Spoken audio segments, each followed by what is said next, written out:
오늘의 주요 뉴스입니다. 공무원 전용 행정 전산망이 사용자 인증 문제로 마비된 데 이어 정부 온라인 민원 서비스 정부24도 중단됐습니다. 사실상 공공기관의 민원 서류 발급이 모두 다 정지된 건데 행안부는 오늘 업무 시간 내 복귀가 쉽지 않다고 밝혔습니다. 친윤계 중진 험지 출마 등을 놓고 신경전을 벌이던 김기현 국민의힘 대표와 인유한 혁신위원장이 만났습니다. 혁신이 출범 후 첫 공개 회동이었는데 인 위원장이 쓴소리라도 계속 번역했다는 입장을 전한 것으로 알려졌습니다. 전국 곳곳에 올가을 첫 눈이 내렸습니다. 내일 아침엔 서울 기온이 영하 4도까지 떨어지는 등 오늘보다 더 춥겠습니다. 당정이 연내 개 식용 종식을 위한 특별법 제정을 추진하기로 했습니다. 특별법이 제정되면 식용 개 사육과 도살, 유통, 판매가 금지되는데 유예 기간 3년을 두고 2027년부터 단속에 들어갈 계획입니다.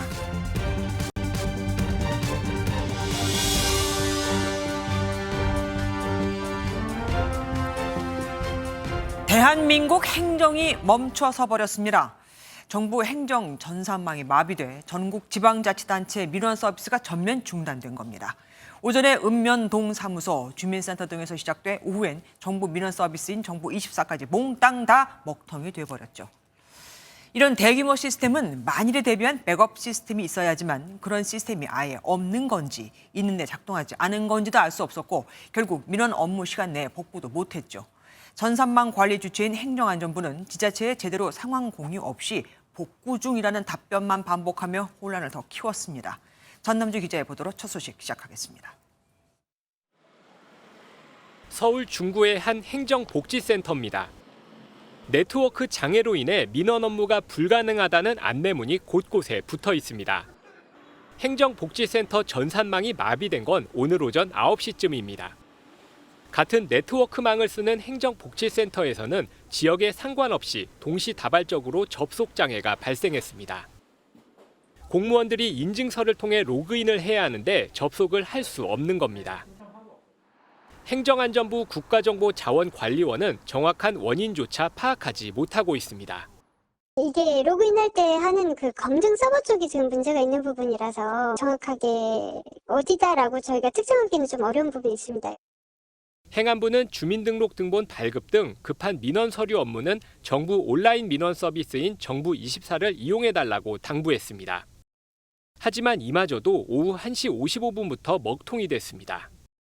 행안부는 해킹 문제는 아닌 걸로 알고 있다고만 해명할 뿐 복구 시점에 대해서는 정확한 답변을 내놓지 못하고 있습니다.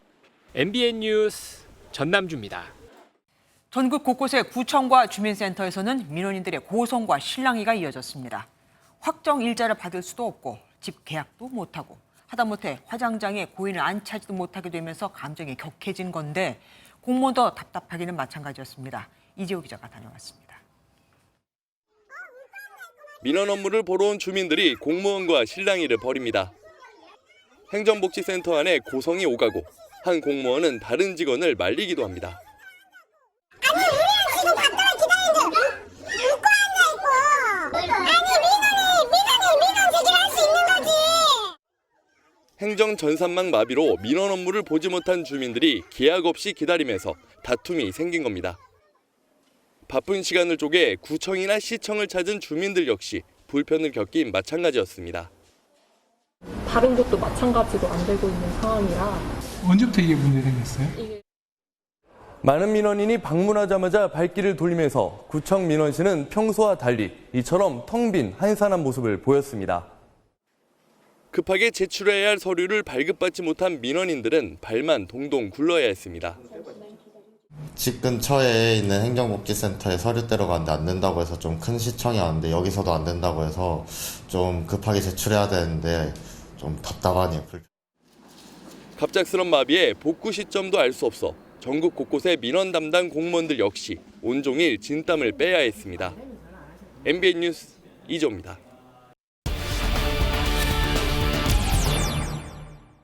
전국에서 동시다발로 발생한 행정 전산망 오류. 관공서가 문을 닫은 이 시각까지도 문제를 해결하지 못하고 있는 이유는 뭘까요? 사회정치부 박유영 기자가 좀 더 자세히 알아보겠습니다. 어서 오십시오. 지금 밤 7시가 넘었습니다. 복구가 아직 안 된 게 확실합니까? 저희가 뉴스 시작되기 직전까지 확인을 했는데 아직 복구되지 못했습니다. 이 전문가들은 오류 자체보다도 이렇게 복구가 늦어지는 게 더 문제라고 지적하는데요. 직접 들어보겠습니다. 위기관리 시스템이 있어가지고 즉시 이제 백업 시스템이 작동해서 복구가 되고 해야 되는데 여러 시간 동안 이러고 있다는 거는 굉장히 우리의 어떤 취약점을 외부에 알린 거가 돼가지고 큰 문제가 될 수 있는 거죠. 이 대책을 세우려면 문제가 뭔지 알아야 되잖아요. 그 문제는 찾아냈습니까? 이 정부와 지자체 전산망을 관리하는 국가정보자원관리원 측은 어디에서 문제가 생겼는지까지는 확인을 했습니다. 예. 자, 그림을 보면서 제가 설명을 드릴 네네네. 텐데요. 제가 정부 24에 접속해서 주민등록 등본을 떼려면 공인인증서 같은 걸 통해서 내가 맞아요. 박영이 맞다. 이게 확인이 돼야 로그인이 되잖아요. 네. 행정복지센터, 주민센터에 가서 요청한다면 센터 직원이 공무원이 맞다는 정보를 입력해 로그인해서 민원인 서류를 떼주고요. 네네. 그런데 본인이 맞는지 혹은 개인정보에 접근할 권한이 있는 공무원이 맞는지 검증해주는 이 서버, GPKI라는 이 서버에 문제가 생긴 겁니다. 쉽게 말해서 문을 열고 집에 들어가서 서류를 가지고 나와야 하는데 이 문 열쇠 자체가 먹히지 않고 있는 상황인 거죠. 네. 이외에 정보가 저장된 서버나 단말기까지 정보를 전달하는 이 네트워크 부분에는 문제가 없었다는 게 국가정보관리원 측 설명입니다. 그러니까 어디에 고장이 난 것까지만 알고 있다는 거 아닙니까? 맞습니다. 근데 이렇게까지 파악하기까지 한나절 넘게 걸린 거거든요. 왜 이 부분이 고장났는지 어떻게 고칠지는 아직 들여다보고 있습니다. 이 서버 교체하면 되는 건 아닌지 이렇게 네네. 물어봤는데 이게 또 신경망처럼 복잡하게 얽혀 있어서 바로 바꿀 수 있는 부분도 아니라고 합니다. 오늘 불편을 겪으신 분들이 정말 많더라고요. 그런데 만약에 주말이 지나서도 이 문제 해결이 안 된다면 그때는 대책이 있나요? 일단 언제 이게 복구될지 그 시점이 정해지지 않은 게 가장 큰 문제인데요. 그러니까요. 이 국가정보관리원 측 설명 다시 들어보겠습니다. 복구를 저희가 열심히 지금 최선을 다해서 하고 있긴 한데요. 시기를 특정하기가 조금 어려워서 이렇게 대규모로 지금 이런 상황은 처음이라서. 이 행정안전부에도 복구가 늦어지면 대책이 있냐, 플랜 B가 있냐 이렇게 물었는데 네. 현재로서 별다른 방법은 없다고 답했습니다. 행정 전산망 오류. 제 기억엔 이게 처음이 아닙니다. 맞습니다. 이번에 문제가 발생한 세올이라는 이 정부 행정 시스템은 2015년에도 오류가 발생한 적이 있습니다. 그때 매뉴얼을 제대로 만들었더라면 하는 아쉬움이 큰데요.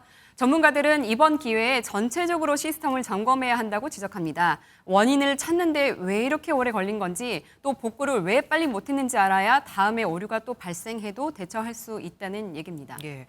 오늘 힘들었던 분들 많은데 이분들이 혹시 피해 보상을 요구할 수도 있지 않을까요?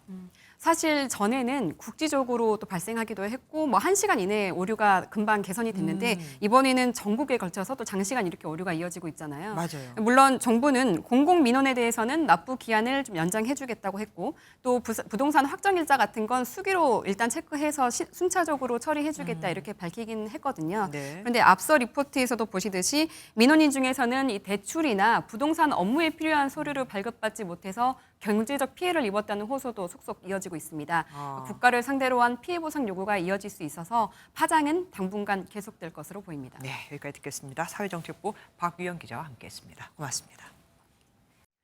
이런 상황에서 국민의힘 혁신위원회가 4호 혁신안을 내놨습니다. 내년 총선에서 모든 지역구의 전략 공천을 완전히 배제하고 엄격한 공천 배제 기준을 정하라고 말이죠. 다 경선을 해라 이겁니다. 하지만 당내에서 현실 정치와 맞지 않다는 지적도 나오는 만큼 적잖은 진통도 예상됩니다. 이어서 김순철 기자가 보도합니다. 4호 혁신안은 특정 지역구에 특정 인물을 추천하는 전략 공천을 없애고 모든 후보가 경선에 나서라는 게 핵심입니다. 국민의힘 혁신위는 대통령실 출신도 예외가 아니라고 강조했습니다. 상향식 공천을 통한 공정한 경쟁입니다. 대통령실 출신 인사도 예외가 없습니다. 똑같이 공정한 경선에 참여해야 합니다. 또 국민의힘의 당선 가능성이 높은 몇 곳만 청년 전략 지역구로 지정해 45세 미만 청년들끼리 경선을 붙이자고 밝혔습니다. 전략 공천을 완전 배제하자는 파격 제안에 당내 반응은 엇갈립니다. 한 의원은 선거구도에 따라 전략 공천과 경선을 하는 건데 여성 청년의 진입 장벽만 높아진다고 말했고 다른 의원은 방향은 긍정적이라고 평가했습니다. 대통령실 출신 인사 가운데서는 오해를 사느니 차라리 경선을 하는 게 낫다는 반응도 나왔습니다. 혁신위는 사회적 물의를 일으키거나 당의 명예를 실추시키고 금고 이상의 전과자는 모두 공천 배제해야 한다는 컷오프 기준도 제시했습니다. 당 지도부에서도 전략 공천을 완전 배제하는 혁신안을 두고 이견이 나온 것으로 확인되면서 김기현 대표의 고심은 더 깊어질 것으로 보입니다. MBN 뉴스 김순철입니다. 더불어민주당의 혁신을 주장하며 집단 행동에 나선 원칙과 상식 의원들은 오늘도 제대로 된 혁신을 하라며 이재명 대표를 압박했습니다. 이 과정에서 이낙연 전 대표 이름까지 나왔죠. 이 전 대표도 자기들한테 수긍을 했다면서요. 친명계에선 공천을 보장하라는 투정이다. 자기 지역구에 공천시켜주면 원칙과 상식이냐는 비아냥도 나왔습니다. 이혁근 기자가 보도합니다. 이재명 대표에게 쓴소리를 던지던 민주당 의원 4명이 원칙과 상식 모임을 만든 데 대해 이 대표는 말을 아꼈습니다. 비명계에서 대표님 사당화 벗어나야 된다면서 한 달 시한 제시했는데 입장이 어떠세요? 대신 친명계가 나섰습니다. 민영배 의원은 경선에서 밀릴 것 같으니까 공천 보장하라고 투정하는 것 아니냐고 비꼬았고, 범친명계인 김민석 의원도 당이 싫으면 나가면 된다고 직격했습니다. 그분들 그냥 자기 지역구에 공천해주면 원칙과 상식 지키는 겁니까? 하지만 혁신계를 자처한 원칙과 상식 4인방도 물러서지 않았습니다. 김은경 혁신위가 좌충우돌하며 실패한 후로 혁신은 포기한 분위기라며 의지를 다지는가 하면 넌지시 이낙연 전 대표 얘기도 꺼냈습니다. 의원들은 이렇게 지금 생각하고 있고 이렇게 가려고 한다는 걸 말씀을 드렸죠. 또 그 부분에 대해서도 또 수긍을 하셨고요. 원칙과 상식 의원들이 모레 청년들을 만나 여론 형성에 나설 계획인 가운데 민주당 내 개파 간 힘겨루기가 고조될 것으로 보입니다. MBN 뉴스 이혁근입니다.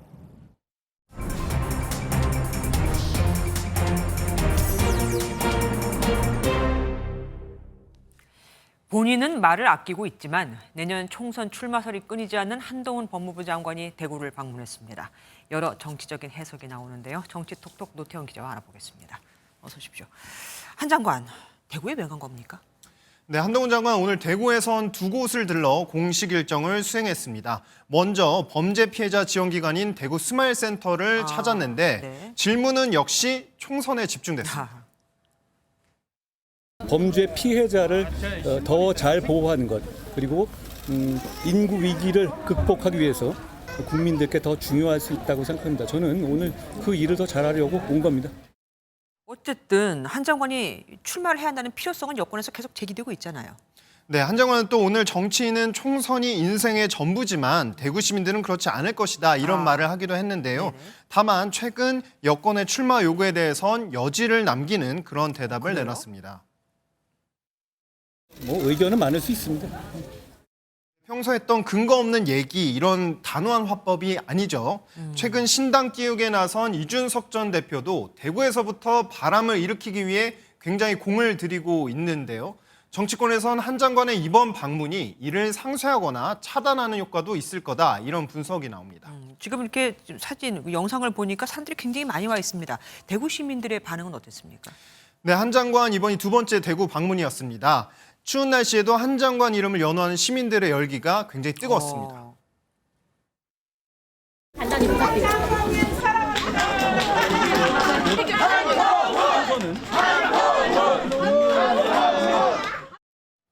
네, 보신 것처럼 그런 현장이었는데요. 꽃다발을 주는 그런 시민, 편지를 써서 준 어린아이, 사인을 받고 셀카를 찍으려고 기다리고 있는 시민들의 모습도 눈에 띄기도 했는데요. 대선과 같은 굵직한 선거 현장에서도 쉽게 볼 수 없는 그런 장면이었습니다. 그러네요. 무슨 출정식 같기도 하고 말이죠. 오늘 인유한 혁신위원장과 당 원로들이 만나기도 했습니다. 특히 김무성 전 대표가 국민에게 져 줘야 한다라고 했다면서요. 이게 무슨 뜻입니까? 네, 김무성 전 대표가 최근 윤석열 대통령의 지지율과 관련해 내놓은 말입니다. 국정 운영 방향을 잘 잡고 잘하고 있는데 왜 지지율이 낮게 나오느냐, 주변에 이런 의문들이 많다며 권력은 낮은 자세를 가져야 한다, 이렇게 강조했습니다. 그래서 대통령과 권력이 국민에게 져주는 그런 모습을 취해야 되고, 또 여당은 야당에 지는 모습을 보여야 됩니다. 네, 그런데 이렇게 지는 모습을 보여야 하지만 지금까지 그렇지 않아서 국민들이 오만하게 본 거다 이렇게 꼬집기도 했는데요. 그러면서 김 전 대표는 문재인 정부에서 나라를 많이 망쳐 짧은 시간 안에 바로잡아야 한다. 그런 급한 마음에 민주적 절차를 제대로 밟지 않아 그렇게 된 거다 이렇게 분석했습니다. 그러니까 국민들은 잘난 모습보다는 겸손하고 낮은 자세를 더 좋아한다 이 얘기네요. 잘 들었습니다. 지금까지 국회팀 노태영 기자와 함께했습니다. 윤석열 대통령이 중국 시진핑 국가주석과 만났습니다. 정상회담은 아니었고 에이펙 회의장에서 마주친 겁니다. 두 사람은 반가움을 표시하고 덕담도 나눴지만 여전히 한중 정상회담이 성사될지는 불투명합니다. 원주희 기자가 보도합니다. 에이펙 첫 세션을 앞둔 회의장에서 윤 대통령이 시진핑 중국 국가주석과 마주쳤습니다. 두 정상은 반갑게 악수를 나누고 3분 동안 짧게 환담도 이어갔습니다. 지난해 11월 발리 한중 정상회담 이후 1년여 만에 조우인 만큼 다시 만나 반갑다는 인사가 오갔고 윤 대통령은 또 이번 에이펙 회의에서 좋은 성과를 거두길 바란다고 전했습니다. 이에 시 주석은 좋은 성과를 확신한다며 이를 위해 한국과 중국이 함께 협력해 나가길 희망한다고 화답했습니다. 다만 시 주석과의 양자 정상회담은 아직 성사되지 않고 있습니다. 대통령실 고위 관계자는 논의 중이라면서도 양국 일정이 빡빡해 실제로 이루어질지 장담 못하고 있다고 밝혔습니다. 윤 대통령은 이와 별개로 바이든 미국 대통령, 기시다 일본 총리와는 별도 3자 회동을 갖고 한미일 협력 체계의 공고함을 재확인했습니다. 바이든 대통령은 미국 대통령으로서의 임무를 수행하는 데 있어 윤 대통령과 기시다 총리 두 분 덕분에 짐을 크게 덜 수 있었다라고 언급하였습니다. 윤 대통령은 내일 이번 방미 일정을 모두 마치고 한국으로 돌아갑니다.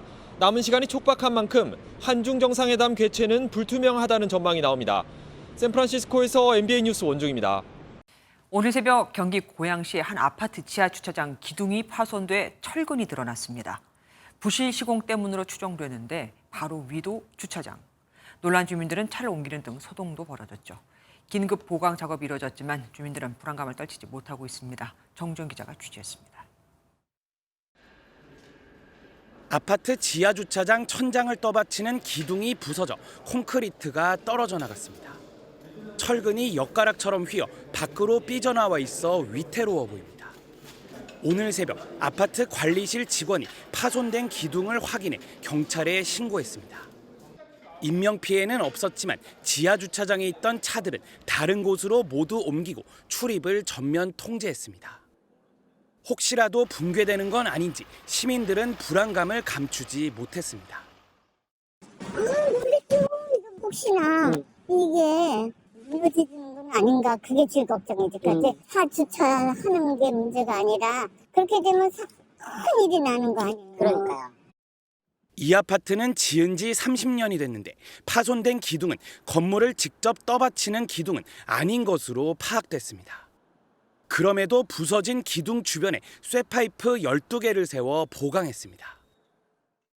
제가 서 있는 곳이 균열된 기둥 바로 위 지상 주차장입니다. 혹시 모를 추가 사고에 대비해 차량은 모두 이동 주차했습니다. 이동환 고양시장은 현장을 찾아 신속한 안전 조치를 지시했습니다. 고양시는 규정된 철근 간격을 지키지 않는 등 부실 공사가 사고 원인으로 추정된다며 정밀 안전 진단을 하겠다고 밝혔습니다. MBN 뉴스 정주영입니다. 어제 초등학교에 다니는 12살 여자아이가 아파트 옥상에서 뛰어내려 숨졌습니다. 아이가 학교에서 왕따와 학교 폭력을 당해왔다는 유족의 주장에 따라 경찰과 학교가 진상 파악에 들어갔습니다. 노승환 기자입니다. 한 아파트에서 주민이 119에 신고 전화를 걸었습니다. 초등학생이 아파트 1층 야외 공간에 떨어져 의식이 없다는 내용이었습니다. 구급차가 출동해 아이를 병원으로 옮겼지만 아이는 결국 숨지고 말았습니다. 경찰이 아파트 CCTV를 확인했더니 초등학교 6학년인 이 여학생이 혼자 15층 아파트 옥상으로 올라갔다가 추락했습니다.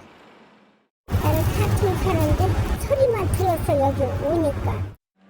유서는 없었지만 극단적 선택으로 추정됩니다. 유족은 경찰 조사에서 아이가 학교에서 집단 따돌림과 폭력을 당했다고 진술했습니다. 경찰은 유족 주장을 확인하기 위해 학교 측을 조사하기로 했습니다. 인천시 교육청은 지금까지는 학교 폭력 등의 정황은 없었다고 설명했습니다.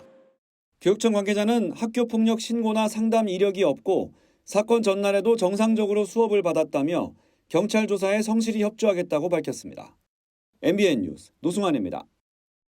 고등학교 교장이 서울 강남 한복판에서 현직 교사를 강제 추행한 혐의로 불구속 송치됐습니다.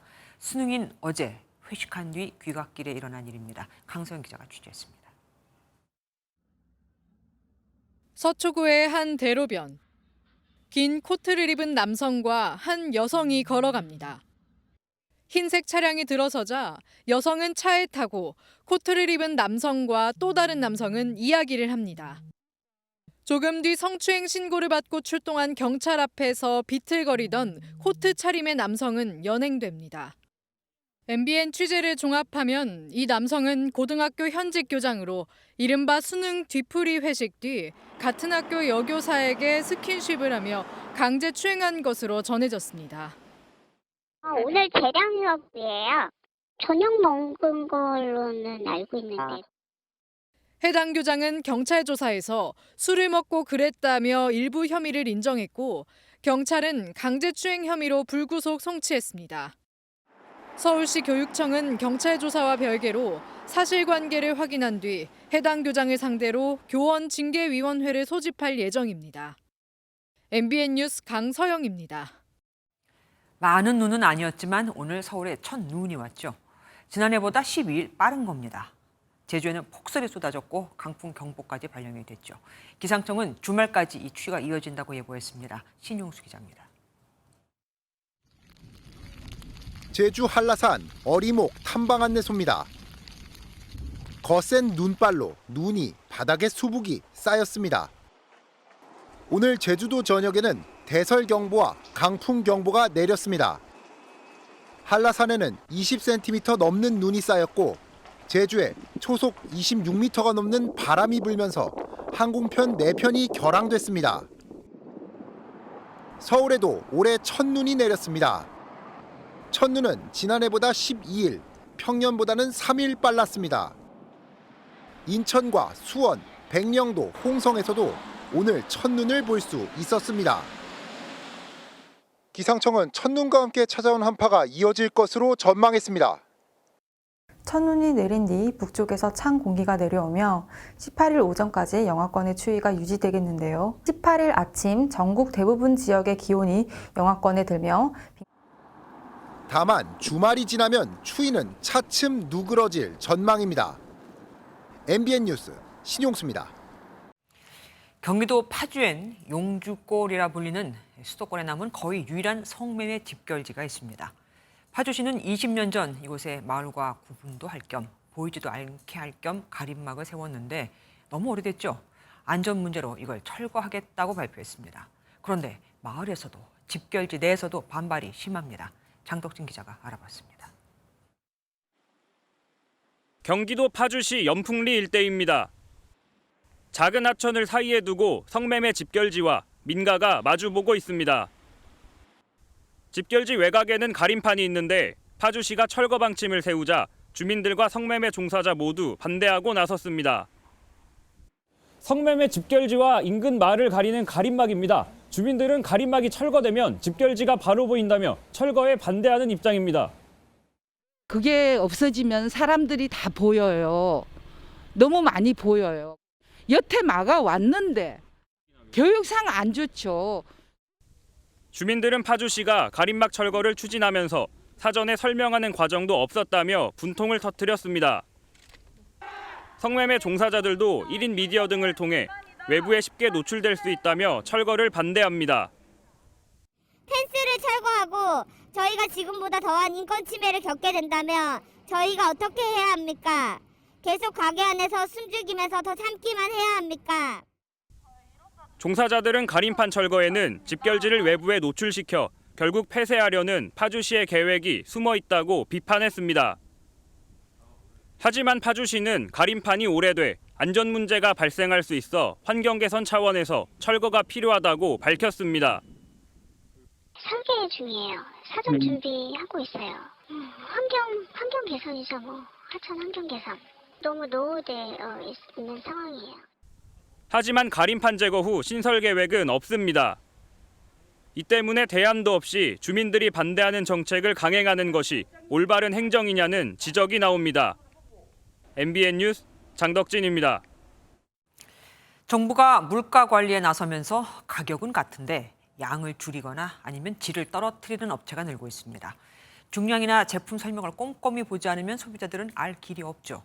정부가 이런 꼼수에 대해 정직한 판매 행위가 아니라며 실태조사에 들어갔습니다. 장명훈 기자입니다. 식품업체 풀무원이 생산 판매 중인 냉동 핫도그입니다. 400g 중량에 4개가 들어있지만 몇 달 전만 하더라도 같은 가격에 하나가 더 있었습니다. 이외에도 용량이 5ml 줄어든 캔맥주, 가격은 100원 올랐지만 4g 줄어든 과자, 5g 줄어든 유제품까지. 가격은 그대로인데 양은 주는 꼼수 인상, 슈링크플레이션의 단적인 사례들입니다. 질을 떨어뜨리는 스킨플레이션도 나타나고 있습니다. 오렌지 주스의 과즙 함량을 100%에서 80%로 낮추고 냉동 피자에 들어가는 고기 함량을 줄이는 식입니다. 정당하게 오픈해야 되는 거 아닌가. 그냥 가격은 그대로인데 중량만 줄이는 거는 조금 소비자 입장에서 보면 좀 약간 기만당하는 느낌이. 물가 고공 행진 속 이런 꼼수가 기승을 부리자 정부가 칼을 빼들었습니다. 한국소비자원을 중심으로 주요 생필품 실태 조사를 진행하고 신고센터를 신설해 관련 제보를 받기로 했습니다. 정직한 판매 행위가 아니다 이렇게 생각하고 판매자의 설사 자율이라 하더라도 그것을 소비자에게 정당하게 알릴 필요가 있다. 단속뿐 아니라 외국처럼 유통업체가 자발적으로 슈링크플레이션 제품을 표시하는 등 소비자의 알 권리를 위한 장치가 있어야 한다는 지적도 나옵니다. MBN 뉴스 장명훈입니다. 17개월 만입니다. 정부가 경기 회복이라는 표현을 썼습니다. 국제통화기금 IMF도 우리나라가 내년 초까지는 고물가가 이어지겠지만 연간으로는 2%대로 떨어지고 성장률도 2.2%로 올해보다 나아질 것으로 내다봤죠. 하지만 서민과 자영업자에게 그 온기가 전달되려면 아무래도 시간은 더 걸릴 듯합니다. 박기영 기자가 보도합니다. 반도체 등 제조업 생산과 수출 회복, 서비스업과 고용 개선 지속 등으로 경기 회복 조짐이 서서히 나타나는 모습입니다. 정부가 17개월 만에 처음으로 회복이란 말을 꺼냈습니다. 지난해 6월 경기 둔화가 우려된다는 진단을 한 후 경기 둔화 진입, 완화 등을 거쳐 마침내 둔화를 지우고 회복이라는 표현을 사용한 겁니다.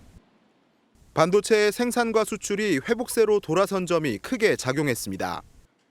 2분기까지 마이너스를 기록하며 경기 회복의 발목을 잡은 반도체 생산이 9월 증가세로 돌아섰고 수출 감소세는 줄어들었습니다.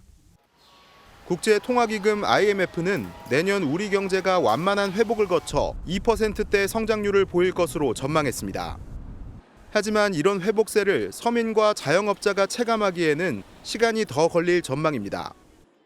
받는 용돈으로도 한 달을 이제 버티기 힘든 그런 상황인 것 같아요. 변한 건 없고요. 더 올랐다고 말할 수 있죠. 우리 같은 제조업자들은 정말 최악이죠 지금. 그들의 수치인지는 몰라도 우리한테 체감적으로는 느껴지진 않아요. 아직. 물가는 올해 3.6%로 갔다가 내년에 서서히 떨어져 2.4%대를 보일 것으로 IMF는 내다봤습니다. 하지만 물가가 2%대로 떨어지기까지는 고금리 기조를 유지해야 한다고 밝혀 봄이 오기까지 추운 겨울이 계속될 전망입니다. MBN 뉴스 박규원입니다.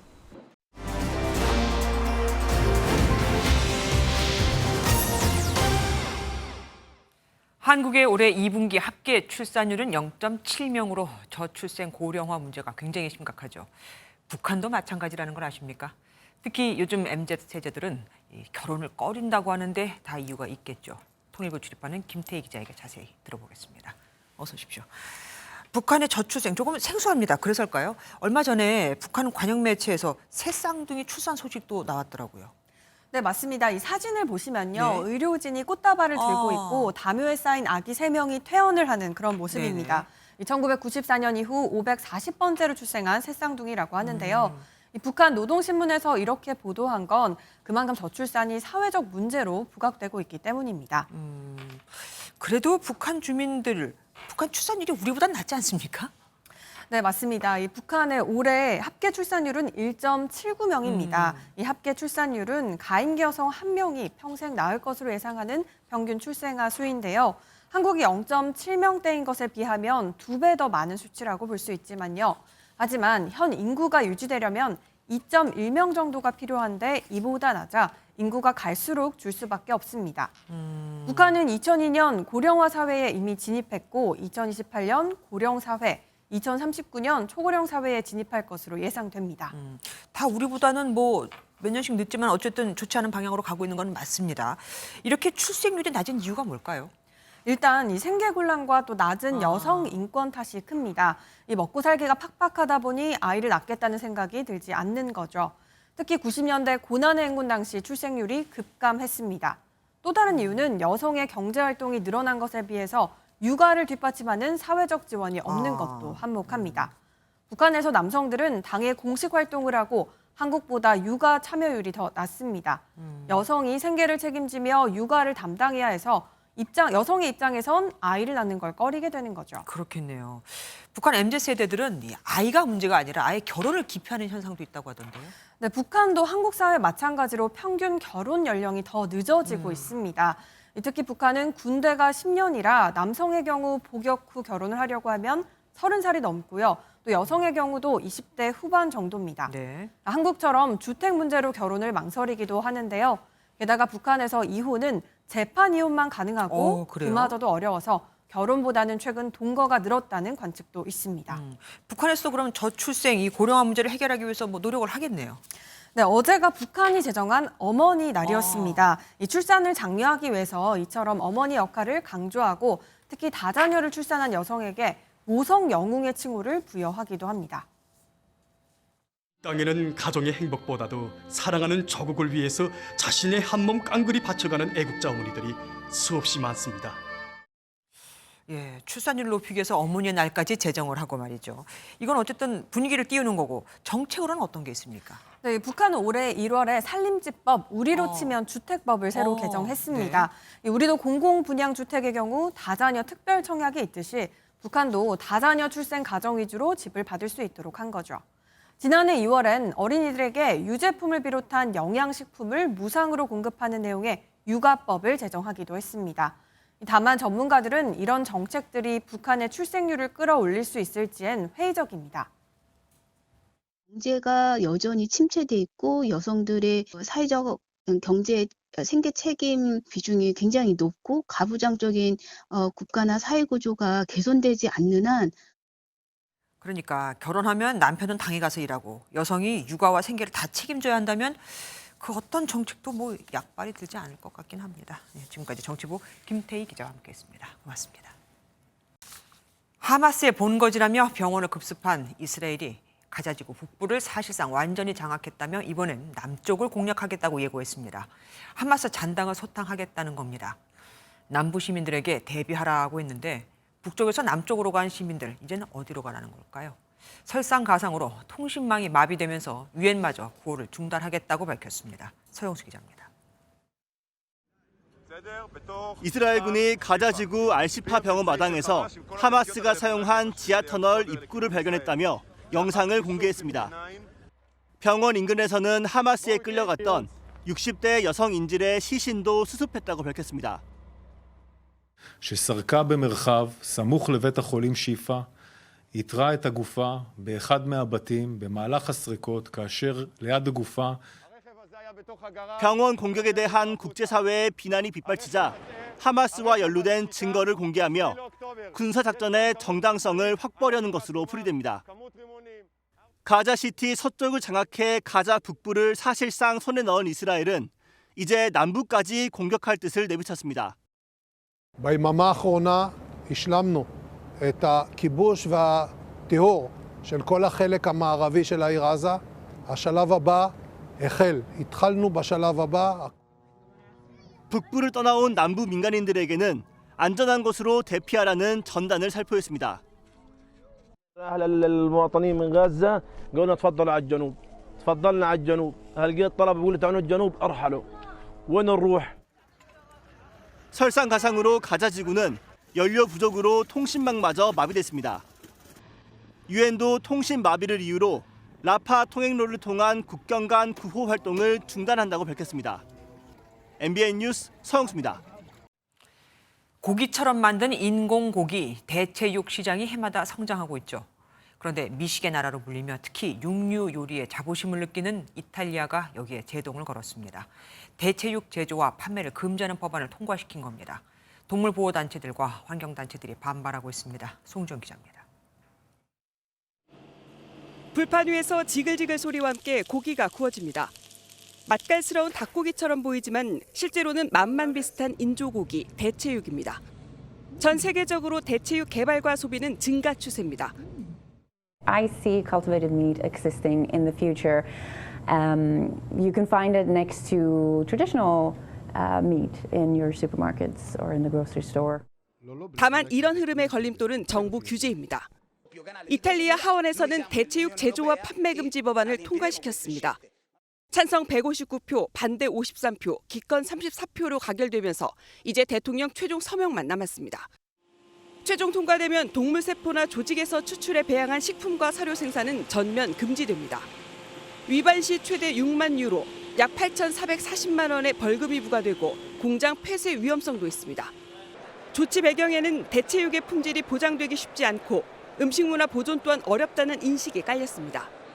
하지만 동물 복지와 지속 가능한 환경이란 시대 흐름에 역행한다는 반발도 만만치 않습니다. MBN 뉴스 송주영입니다. 최근 청약 시장 분위기가 달라졌습니다. 선당 후곰. 그러니까 일단 당첨되고 나서 고민하자고 할 정도로 청약 열기가 높았던 게 엊그제 같은데 이젠 한 달 새 5만 7천 명의 청약 통장을 해약하고 있습니다. 예전엔 청약 통장이 있어도 40점은 돼야 서울 외곽 단지라도 노려볼 수 있었는데 이젠 만든 지 5년밖에 안 된 20점짜리 청약 통장도 당첨이 되니 필요 없어진 겁니다. 배진우 기자가 취재했습니다. 지난달 청약을 진행한 서울 강동구의 77세대 규모 주상복합입니다. 5호선과 8호선 더블 역세권에 백화점과 공원이 가깝다는 점이 장점으로 꼽히는데 1순위 청약 경쟁률은 5.95대 1로 낮았습니다.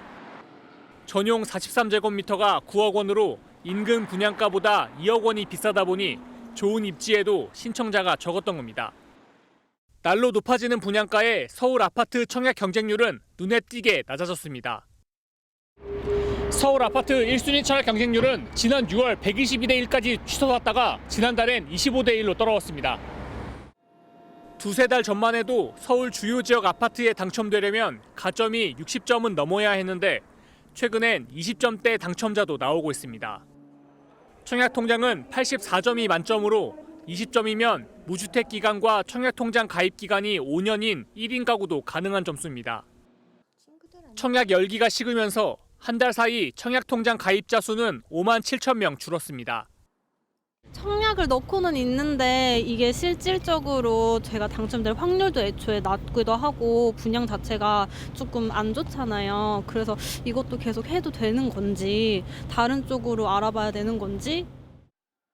하지만 주변 시세보다 저렴한 곳들은 여전히 세 자릿수 청약 경쟁률을 보여 결국 분양 가격이 관건이 될 전망입니다. MBN 뉴스 배준우입니다. 정부와 여당이 식용개의 사육과 판매를 전면 금지하는 법안을 연내에 내기로 했습니다.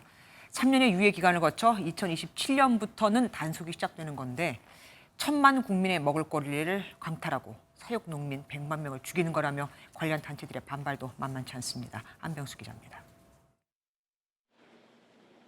오늘 오후 서울의 한 보신탕 골목. 한산한 거리에 손님의 발길도 드문드문 이어집니다. 하는 사람이 얼마 되지도 않아. 지금 문 닫은 사람도 많고. 우리는 애완견 이만한 게 아니야. 식용 이만한 거.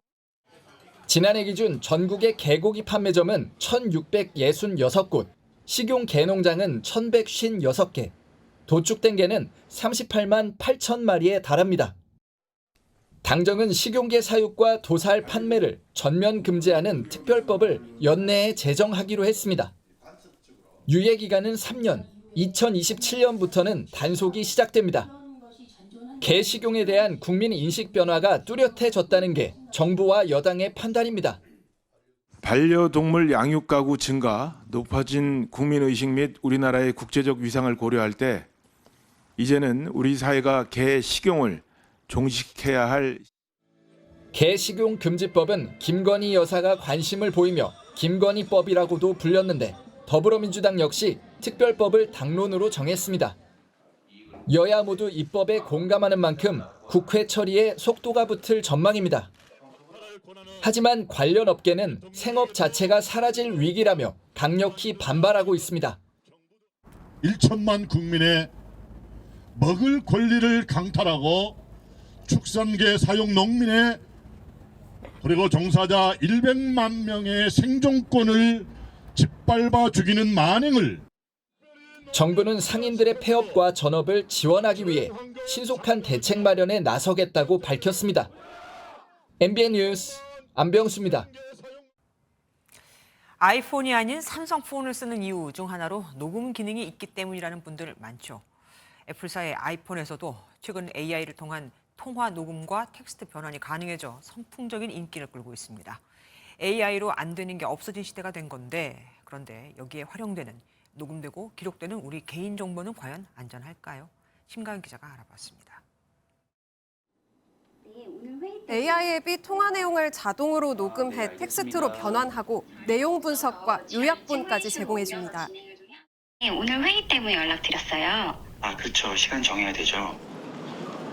일상 속 인공지능 덕에 편리함은 늘었지만 우려도 커졌습니다. 기억하지 못했던 것들도 약간 세세하게 텍스트로 해주니까 좀 기억하기 좀 편한 것 같아요.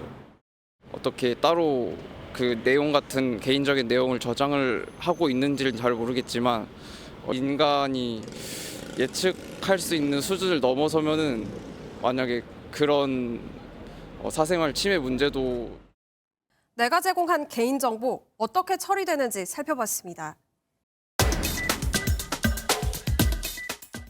통화 내용이 다른 사람에게 유출될 가능성에 대한 우려가 나오는데요.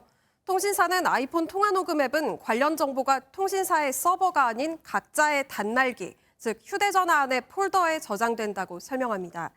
누군가 동의 없이 들여다보기는 힘들다는 겁니다.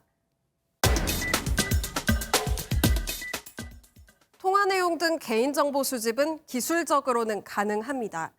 AI 품질 향상을 위한 학습 정보로 이용할 수도 있다는 겁니다. 다만 통신사는 동의한 이용자의 정보만 수집한다고 설명합니다. 취재 결과 가입 시 앱들의 기본값은 비동의로 설정돼 있었는데요. 동의를 할 경우에도 제공자를 알아차릴 수 없게 암호화한다고 통신사는 덧붙였습니다. 사적인 통화 관련 정보를 제공하는 자체가 꺼림칙하다면 앱 내의 설정에서 개인정보 수집을 동의하지 않음으로 해놓으시면 됩니다. 현행법은 타인 간의 대화 녹음은 불법으로 규정하지만 대화에 참여했다면 상대방 동의 없는 녹음도 불법이 아니고 법적 증거로도 활용이 가능합니다. 또 국내 출시된 앱은 이미 보안성 심사를 통과해서 출시했기 때문에 AI 앱의 경우라고 해서 해킹 위험이 특별히 크다고 보기는 어렵다는 게 전문가의 설명입니다. MBN 뉴스 심가현입니다. 신림역 서현역에서 발생한 흉기 난동 사건 이후 살인 예고글이 잇따르면서 불안감이 컸었는데 얼마 전에는 서울 한복판 백화점 전광판에 성폭행 예고글까지 올라왔죠. 이렇게 불특정 다수를 상대로 한 협박글 작성자들은 붙잡혀도 현행법상 처벌이 미미합니다. 그런데 정작 처벌을 강화하는 법안들은 상정도 못하고 사라질 위기에 처해 있다는 걸 아십니까? 신영빈 기자가 전합니다.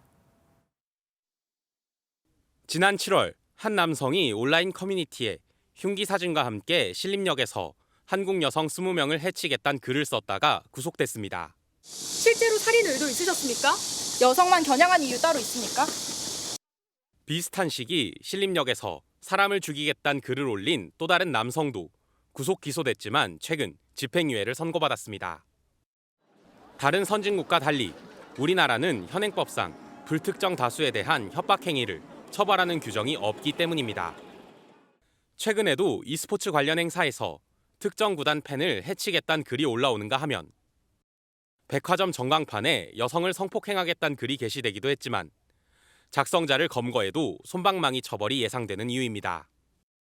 그나마 협박죄라든지 이런 것들로 처벌이 되고 있는 것으로 보이는데요. 사실 협박죄 자체가 형 자체가 그렇게 세진 않습니다. 협박의 대상 자체가 전혀 특정이 안 돼 있잖아요. 협박죄로도 처벌하기 힘들 수도 있습니다. 이를 막기 위해 불특정 다수를 대상으로 한 협박의 처벌을 강화하자는 법안이 발의됐지만 석 달째 상임위 상정도 못하고 있습니다. MBN 뉴스 신영빈입니다. 어제가 수능 날이었죠. 이 수능 문제를 챗 GPT가 풀면 몇 점이 나올까요? 이번 수능에선 킬러 문항을 모두 뺐다는데도 그런데도 결과는 기대 이하였습니다. 이미지 인식이 어려운 과목은 줄줄이 낙제점, 이미지 인식과 무관한 논란의 수학 22번 문제도 틀렸습니다. 김민수 기자가 다녀왔습니다. 챗GPT는 최신 버전인 챗GPT4로 발전하면서 미국 변호사 시험도 통과했습니다. 챗GPT4로 2024학년도 대학 수학 능력 시험을 풀어봤습니다. 어떤 문제든 막힘없이 풀기는 하지만 결과는 신통치 않습니다. EBS 예상 등급 컷 기준으로 3등급을 받은 과목은 화법과 작문, 확률과 통계뿐입니다. 듣기 평가를 못하는 영어를 제외한 나머지는 낙제점을 받았습니다. 이번 실험을 설계한 김태형 경희대 교수는 챗GPT가 낯선 이미지를 이해하지 못한 결과라고 설명합니다. 표준화된 문자는 사전에 학습하지만 수능에 나오는 그림은 처음 보기 때문에 답을 찾아내지 못했다는 겁니다. 인간이라면 그래도 얘가 더 가깝겠다라고 해서 가까운 답을 고르는 것이 인공지능은 조금 더 절대적으로 판단을 하기 때문에 그 부분이 또 약간의 허들이 되지 않았을까. 문자 비중이 높은 화법과 작문, 확률과 통계가 상대적으로 높은 점수가 나온 이유입니다. 수학 22번은 표준화된 문자로 구성된 문제입니다. 그렇다면 챗GPT가 제대로 풀어낼 수 있는지 확인해 보겠습니다. 3차 방정식부터 보여주면서 문제를 풀어가던 챗GPT는 더 이상 진행이 불가능하다는 결론을 냅니다. MBN 뉴스 김민수입니다. 연말이 다가오면 인기 콘서트 표 구하기 전쟁이 벌어지지만 아무리 인터넷 속도가 빠르다는 PC방을 가봐도 친구 여러 명을 써봐도 안 되는 이유가 있습니다. 애초에 사람이랑 싸우는 게 아니거든요. 자동 실행 프로그램인 매크로만 있으면 좌석 선택도 취소표도 손쉽게 구할 수 있는데 이 매크로도 온라인에서 누구나 구매가 가능합니다. 하지 말라면서 팔고 사는 것도 가능하고 그럼 말 잘 듣는 사람만 손해보게 되죠. 표선원 기자가 보도합니다. 티켓 구하기가 하늘의 별 따기라는 가수 공연 예매일입니다. 예매 전부터 대놓고 매크로로 대리 티켓팅을 해주겠다는 글과 프로그램을 판매한다는 글이 쏟아집니다. 취재진이 직접 대화를 나눠보니 단돈 3만 원에 프로그램 패키지를 모두 익명으로 구매할 수 있었습니다. 매크로가 없을 땐 선택 창까지 가지도 못하고 매진됐지만 매진됐대요. 내가 들어가기도 전에. 매크로를 이용하니 남는 자리가 자동으로 선택됩니다. 마우스를 여러 번 클릭할 필요도 없습니다.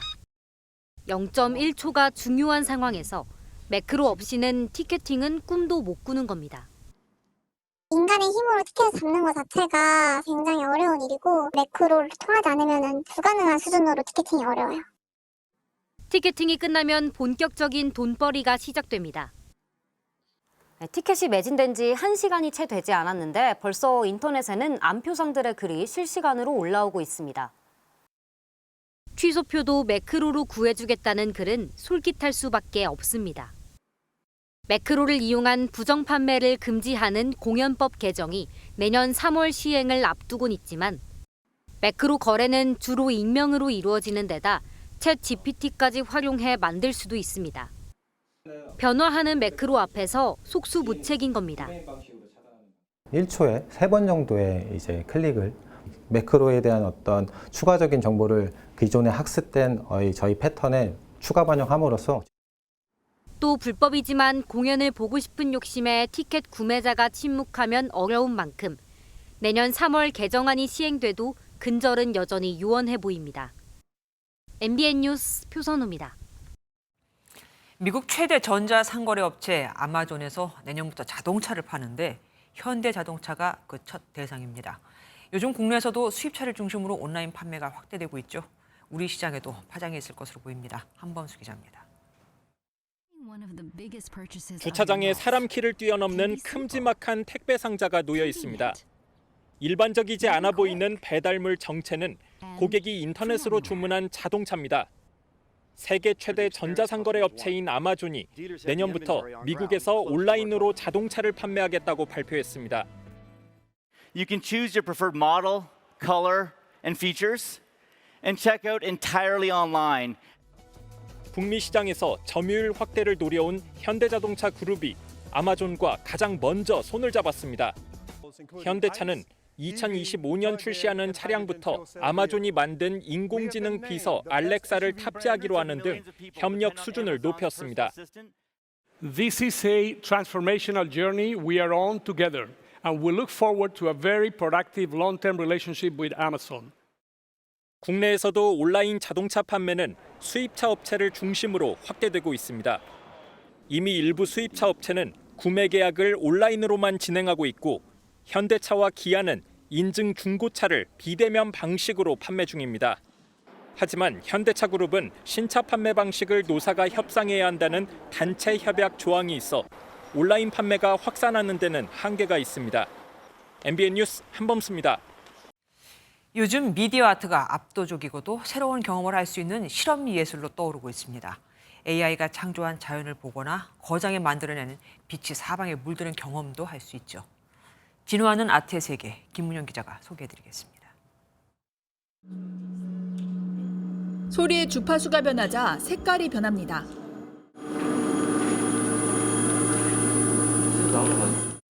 지난 2021년 영국에서 15만 명을 불러 모은 대규모 미디어 전시의 두 번째 해외 순회 전시. 눈과 귀로 세계 근원을 찾게 합니다. 예술과 신기술의 결합, 머신러닝 방식으로 식물 도감을 학습해 새로운 식물을 탄생시켰습니다. 단순히 동그라미 등을 그리던 작품, AI가 시를 학습하자 이를 해석해 호랑이와 나비 등을 그립니다. AI와 작가의 영상 협업 방식을 확인할 수 있습니다. 기계적으로 피는 꽃, 혈맥이 있는 듯 숨쉬는 나무가 전시장의 자연을 새롭게 불러내옵니다. 요즘 AI를 가지고 아주 다양한 이 딥러닝 기법을 통해서 어떻게 자연을, 빛을 어떻게 예술의 언어로 담는가. 세계적인 화가 영국의 거장 데이비드 호크니는 86살에 자신의 예술 세계를 보여주기 위해 3차원의 대규모 공간을 캔버스로 활용했습니다. You've looked at it for even 4 seconds, looking at it for far more than the camera did. It dawned on me that this was visible. 3년 반 동안 호크니가 직접 제작한 몰입형 전시에는 새로 작곡된 곡도 작품처럼 녹아듭니다. 3년 반 동안 데이비드 호크니와 함께 제작한 그 작품이 사물 공간을 다양한 방식으로 재해석된 거를 작품으로 펼쳐 나가셨는데 스피커만 1,500대 이상 쓰인 이 전시에 실험 미술의 대부 이건용 화백도 빠져들었습니다. 그 현장 안에 들어갔을 때 그 자체가 정말 자연이면서 우주예요. 신기술을 도구로서 활용한 작품이 새로운 예술의 영역을 만들어내고 있습니다. MBN 뉴스 김문영입니다. 오늘 서울에는 첫눈이 내렸습니다. 지금도 전국 곳곳에는 비나 눈이 내리고 있고요. 충청과 전북 지역의 눈은 밤사이 더욱 거세게 쏟아지겠습니다. 앞으로 제주 산간에 최고 15cm 이상, 전북 지역에는 10cm 이상의 많은 눈이 더 내려 쌓이겠습니다. 충청에 3에서 10, 그 밖에 전국으로 적게는 1에서 많게는 5cm의 눈이 예상됩니다. 눈과 함께 찬바람도 강해지겠습니다. 내일 서울 아침 기온은 영하 4도, 체감온도는 영하 11도까지 떨어지겠고요. 충북 제천의 체감온도는 영하 16도까지 곤두박질하겠습니다. 현재 대부분 해안가로는 강풍특보가 발효 중이고요. 내일 하늘은 점차 맑아지겠습니다. 내일 낮부터는 기온이 오르겠습니다. 서울이 6도, 대전이 9도 예상되고요. 남부지방도 부산이 11도까지 오르겠습니다. 다음 주는 평년 기온을 웃돌아 비교적 포근한 날이 많겠습니다. 날씨였습니다. 안녕하세요. 김주하입니다. 공정하고 신속한 MBN 뉴스, 유튜브를 통해서도 만나보실 수 있습니다. 특히 더 많은 뉴스와 라이브를 보고 싶으시다면 오른쪽을 눌러서 구독하시면 됩니다. 어렵지 않죠? 빠르고 정확한 뉴스로 계속 찾아뵙겠습니다. MBN 뉴스를 시청해주신 여러분 고맙습니다.